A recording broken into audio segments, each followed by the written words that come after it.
السلام علیکم دوستو، امید ہے آپ خیریت سے ہوں گے۔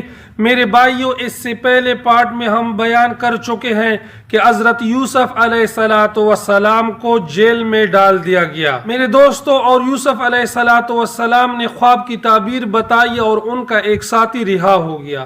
میرے بھائیوں، لیکن آپ لوگوں کی خدمت میں ایک التماس ضرور کرنا چاہتا ہوں کہ برائے کرم ویڈیو کو پورا دیکھ لیا کرے، اس میں آپ کا ہی فائدہ ہے۔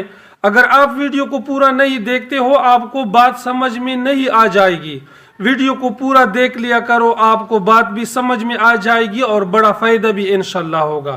چلو چلتے ہیں اپنی مدعا کی طرف۔ میرے بھائیو، جب یوسف علیہ السلام جیل میں گئے اور ایک ساتھی ان کا رہا ہوا تو مصر کا جو بادشاہ تھا اس نے ایک خواب دیکھا، اور اس خواب نے مصر کے بادشاہ کو بہت حیران کیا، بہت وسوسوں میں لایا۔ تو وہ بادشاہ اس خواب کی تعبیر کو جاننا چاہتے تھے۔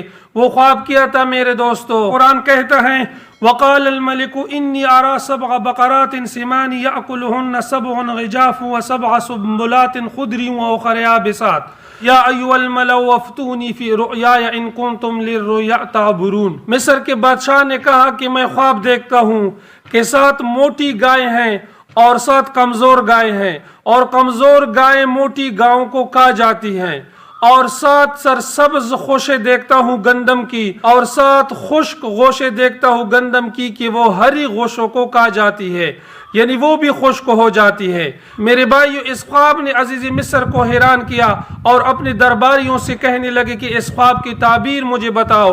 دربار میں جتنی بھی اہل علم لوگ تھے ان کو بلایا، کاہنوں کو بلایا کہ اس خواب کی تعبیر ہم کو بتا دیجئے۔ میرے بھائیو، جب کاہنوں کے سامنے اس خواب کو رکھا گیا تو اس نے 2 باتیں بتائی۔ ایک بات عزیز مصر کو تسلی دینے کے لیے تھی کہ اس وسوسے سے یہ نکل جائے، اور دوسرے اپنی عاجزی کا اظہار کرنا تھا۔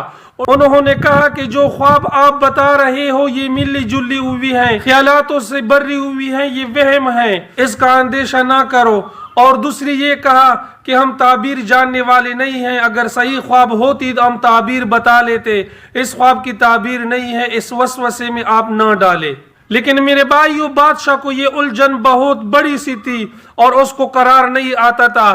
جب یہ باتیں اس شخص نے سن لی، جب یوسف علیہ السلام کے قید میں رہے تھے اور رہائی اس کو ہوئی تھی، اس کو وہ بات یاد آئی کہ یوسف نے تو مجھے کہا تھا کہ میں خوابوں کی تعبیر جانتا ہوں، اور اپنے بادشاہ سے کہنے لگے کہ یا بادشاہ مجھے اجازت دیجئے کہ میں جیل کے اندر جاؤں، میں آپ کو اس خواب کی تعبیر بتا کر لے آؤں گا۔ میرے دوستو، عزیز مصر نے اس شخص کو جیل کے لیے بھیجا اور یوسف علیہ السلام سے ملے، اور یوسف علیہ السلام کو کہنے لگے کہ اے میرے دوست، اے صدیق، یعنی اس کا اقرار کیا کہ تو سچا ہے، تو اللہ کا پیغمبر ہے، اور بادشاہ نے ایک خواب دیکھا ہے، اس کی تعبیر مجھے بتا دیجئے، شاید یہ تعبیر آپ کے لیے بھی جیل سے رہائی کا سبب بنے۔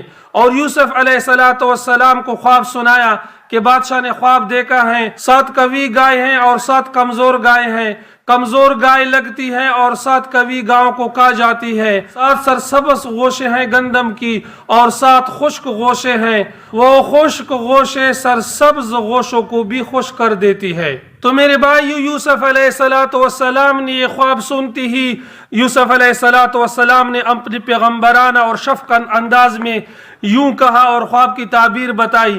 یوں نہ کہا کہ یہ شرط لگائی کہ پہلے مجھے رہا کر دیا جائے پھر میں خواب کی تعبیر بتاؤں گا۔ یوسف علیہ السلام نے خواب کی تعبیر اس شخص کو بتائی کہ جا اپنے بادشاہ کو کہا کہ جس نے 7 موٹی گائیں دیکھی ہیں اور کمزور گائے اس کو کھا جاتی ہیں، اللہ رب العزت اس کی سلطنت پر 7 سال ایسے بارش برسائیں گے کہ بہت گندم ہوں گے، بہت غلے ہوں گے، یعنی آبادی کے سال ہوں گے۔ اور پھر جب اس نے دیکھا ہے کہ 7 کمزور گائے مضبوط کو کھا جاتی ہیں اور خشک گوشے ہیں وہ سرسبز کو بھی خشک کر دیتی ہیں، وہ 7 سال قحط کی ہوں گے، اور بہت قحط ہوگا۔ جو پہلے 7 سال آبادی کے ہیں اس میں بہت خوب غلہ کاشت کرو اور ان کو جمع کرو، کو ذخیرہ کر رکھو، اور گوشوں سے گندموں کو باہر نہیں نکالنا ہے، جو ضرورت ہو وہ نکالا کرو اور باقی اس میں رہنے دو تاکہ ان کو کیڑے وغیرہ نہ لگ جائے، وہ محفوظ رہے۔ اور پھر جو 7 سال قحط کے آئیں گے اسی 7 سال میں وہ